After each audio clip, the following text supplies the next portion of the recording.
और अब बात मौसम के बदले मिजाज की, क्योंकि बारिश अपने साथ मुसीबत लेकर आई है। जी हां, पंजाब की बात करें तो यहां पर मौसम का मिजाज पूरी तरह से बदल चुका है। कई जिलों में हल्की बारिश हुई है तो चंडीगढ़ में भी हल्की बारिश देखने को मिली है, लेकिन बारिश ने किसानों की चिंता जरूर बढ़ा दी है। गेहूं का उठान नहीं होने से किसान परेशान है। पंजाब की अगर बात करें तो वहां पर भी मंडियों में खरीद जारी है, लेकिन फसलों का उठान नहीं हो पाने के चलते किसान पहले से ही परेशान नजर आ रहे थे। वहीं दूसरी तरफ इस बारिश ने किसानों के माथे पर चिंता की लकीरें छोड़ दी हैं। गेहूं का उठान नहीं होने से किसान यहां खासे परेशान।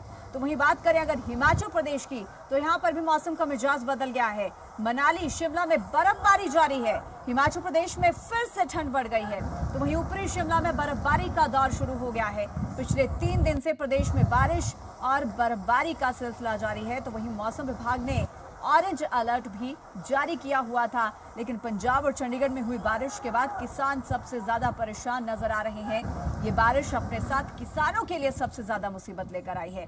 आम जनता को जहां गर्मी से थोड़ी राहत जरूर मिली है, लेकिन किसानों के लिए ये बारिश मुसीबत का सबसे बड़ा सबब बनकर बरसी है, क्योंकि किसानों की फसल अनाज मंडियों में पड़ी हुई है, जिनका अभी तक उठान नहीं हो पाया। और ऐसे में यह फसल भीग जाने से अब किसान काफी ज्यादा दुखी और परेशान नजर आ रहे हैं।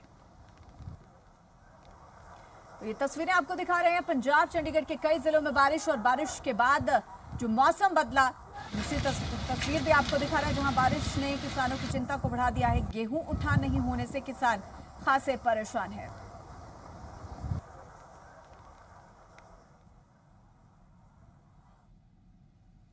तो पंजाब में इस बारिश ने किसानों की चिंता बढ़ा दी है। 2 तस्वीरें आपको और दिखाएंगे। मैदानी इलाकों में बारिश तो पहाड़ी इलाकों में बर्फबारी। जहां मैदानी इलाकों में, जिनमें पंजाब, हरियाणा, चंडीगढ़ जैसे राज्य शामिल हैं, और यहां पर बारिश होने के बाद जहां लोगों को गर्मी से राहत मिली, भले ही किसान एक तरफ परेशान जरूर नजर आ रहे हैं, क्योंकि उनकी फसल मंडियों में पड़ी हुई है, फसलों का उठान नहीं हो पाया है और फसल मंडियों में भीग गई है।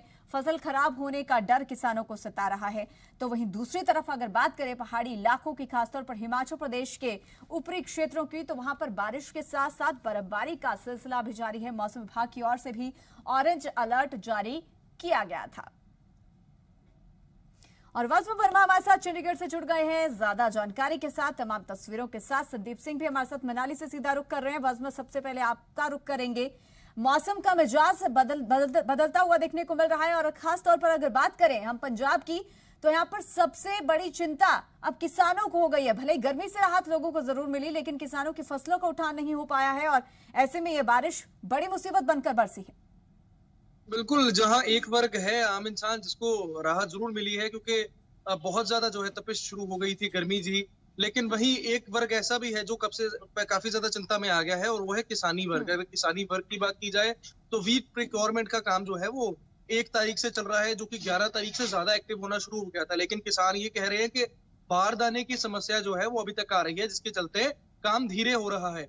बारदाना जब तक नहीं पहुंचता पूरे तरीके से, तब तक उनकी जो फसल है वो मंडी पर पड़ी रहती है। और जिस तरीके की अभी बेमौसमी बारिश हो रही है, कहीं ना कहीं उन पर जो है वो असर जरूर होता है। अगर मैं बात करूं डेराबस्सी की, हमने जिस तरीके से परसों भी दिखाया था कि डेराबस्सी में काफी ज्यादा परेशानी है बारदाने की, तो वहां पर किसी भी तरीके का शेल्टर नहीं है, लेकिन तरपाल जो है वो जरूर डाल रखी है। लेकिन जिस तरीके की बारिश जो हुई है, उसके चलते साफ तौर पर पता चलता है, अंधेरी भी आई, उस पर उसके बाद बारिश हुई है, तो काफी ज्यादा नुकसान जो है वो किसानों का हो सकता है, क्योंकि फसल जो है वो गीली हो जाती है, और उसके बाद जो है उसको सुखाने में अलग समय लगता है, और वो अलग खर्चा जो है वो किसानों को देना पड़ता है। कई बार ये भी होता है कि बोरियों में जो अनाज डाला जाता है, उस पर जो है वो काफी ज्यादा परेशानी आ जाती है, उसमें जो है वो फंगस लगने के, इन्फेक्शन होने के जो है वो चांसेस बन जाते हैं। तो इसी के चलते जो है वो किसानों के लिए एक बड़ी परेशानी बनकर जो है ये बारिश आ रही है। लेकिन अब जो आड़ती है वहां पर, उनके द्वारा किस तरीके से मदद की जा रही है, जो प्रशासन है, सरकार है, उसके द्वारा किस तरीके से मदद की जा रही है, ये जो है वो अलग अलग मंडियों का दौरा करने पर ही पता चलेगा। हालांकि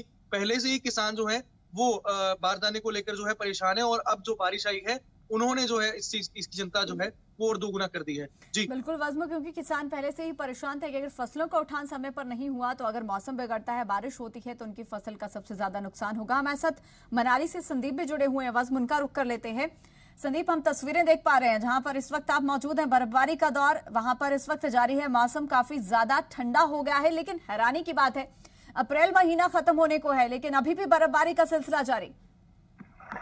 बिल्कुल आपने ठीक कहा। जिस तरीके से बर्फबारी और मौसम का मिजाज है, यही कहा जा सकता है कि सर्दियां दोबारा से लौट आई हैं और आज सुबह से ही जो है वो बर्फबारी का सिलसिला मनाली शहर के आसपास के इलाकों में जो है वो शुरू हो गया है। साथ साथ मैं तस्वीरों से दूर दिखाता चलूं, जिस तरीके से मौजूदा तस्वीर देखकर ये कहा जा सकता है कि बर्फबारी किस कदर यहाँ पर लगी हुई है, तो कहीं ना कहीं यही नजारा जो है पिछले 3 से 4 दिनों में जो है ऊंचाई वाले 10,000 फीट से ज्यादा की ऊंचाई पर जो है लगातार 3 दिनों से बर्फबारी हो रही है, जिसमें अटल टनल के साथ लगता इलाका आता है। और दूसरी तरफ लाहौल की अगर मैं बात करूं तो सिस्सू और लाहौल के ऊंचाई वाले तमाम इलाके बारालाचला पास हो, वहां पर जमकर बर्फबारी हो रही है। तो ऐसे में कहीं ना कहीं मौसम विभाग ने जैसे जो है फोरकास्ट जारी की थी, उसके मुताबिक जो है लगातार मौसम उसी हिसाब से रिएक्ट कर रहा है और कहीं ना कहीं तमाम इलाकों में बर्फबारी का दौर शुरू हो चुका है। हालांकि मनाली की अगर मैं बात करूं ज्योति, तो मनाली में 3 दिनों से लगातार बारिश जो है वो हो रही थी, लेकिन आज सुबह से जो है ये बर्फबारी का सिलसिला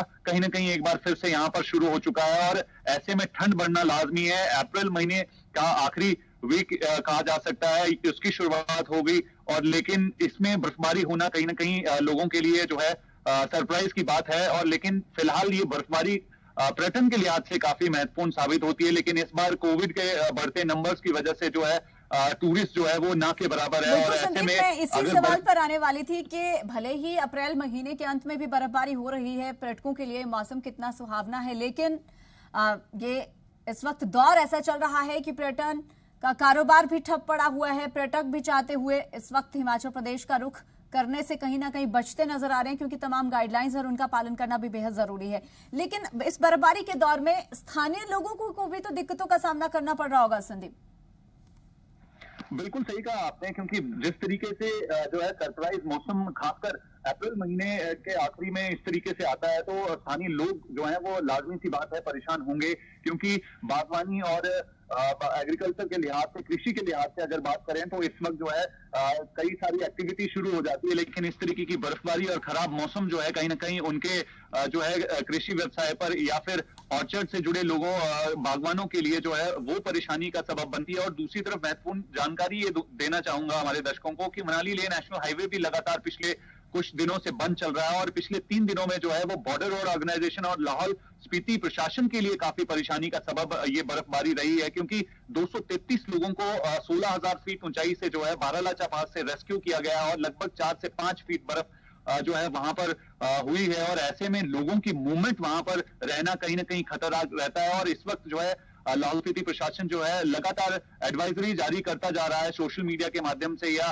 समाचार पत्रों के माध्यम से या मीडिया के माध्यम से कि तमाम लोग जो है वो अगर लेह की तरफ प्लान कर रहे हैं, लेह से मनाली की ओर प्लान कर रहे हैं, तो फिलहाल मौसम को देखते हुए कहीं ना कहीं अपने प्लान को स्थगित करें, क्योंकि स्नो क्लियरेंस का काम करना जो है बॉर्डर रोड ऑर्गेनाइजेशन के लिए काफी चुनौती भरा हो चुका है, क्योंकि 233 लोगों को ऐसी लोकेशन से सुरक्षित बचाया गया है जहां पर जो है आसपास लगभग 40 से 50 किलोमीटर के एरिया पर जो है कोई सिविलाइज या कोई किसी भी रिहाइश इलाका नहीं होता है। बिल्कुल संदीप, तो मौसम का यह बदला हुआ मिजाज पहाड़ी इलाकों के लिए भी फिलहाल कहीं ना कहीं परेशानी का सबब बनता जरूर नजर आ रहा है। हालांकि खुशनुमा भी मौसम हुआ है, लेकिन पर्यटन के लिहाज से और पर्यटकों के लिए ये मौसम परेशानियां भी पैदा कर सकता है।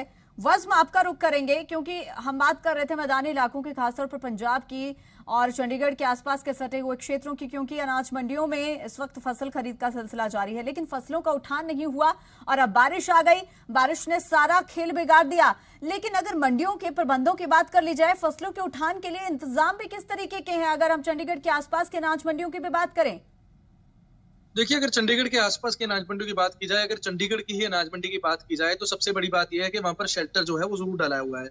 अगर खरड़ मंडी की बात कर ली जाए तो वहां पर शेल्टर जो है वो जरूर डाला हुआ है। लेकिन अगर डेरा बसी की मंडी की बात की जाए तो वहां पर तरपाल से जो है यानी जो है प्लास्टिक की कवरिंग है, उसी से जो है वो ढका गया है अनाज को। तो आप अंदाजा लगा सकते हैं कि अगर इतनी तेज बारिश आती है तो ऊपर से तो उसको जो है वो ढका जरूर जा सकता है, लेकिन जो पानी वहां पर जमा हो जाता है वो कितना खतरनाक हो सकता है अनाज के लिए, जो कि नीचे से वो सारे अनाज को जो है वो सड़ा सकता है। तो उस तरीके से, उस लिहाज से जो है वो किसानों के लिए एक 2 बड़े चैलेंजेस सामने आ गए हैं। पहला चैलेंज ये कि पहले ही बारदाना नहीं था, उनकी प्रिक्योरमेंट का समय जो है वो लंबा होता जा रहा था, स्लो डाउन हो रहा था प्रोसेस। और दूसरी तरफ ये कि जिस तरीके से बारिश हुई है उनके अनाज पर भी खतरा हो गया है। हालांकि हमने परसों भी किसानों से बात करने की कोशिश की थी, उन्होंने यही कहा था कि जब एक बार मूल भाव हो जाता है तो ये जो है वो सारा कुछ आड़तिया देखता है। लेकिन जिस तरीके से अभी बारिश हो रही है, किसान अगर वहां पर अपना अनाज लाता भी है, उसी समय बारिश होती है तो नुकसान जो है ना सिर्फ आड़तिया का होगा जिसने खरीद ली होगी, या फिर उससे पहले जो किसान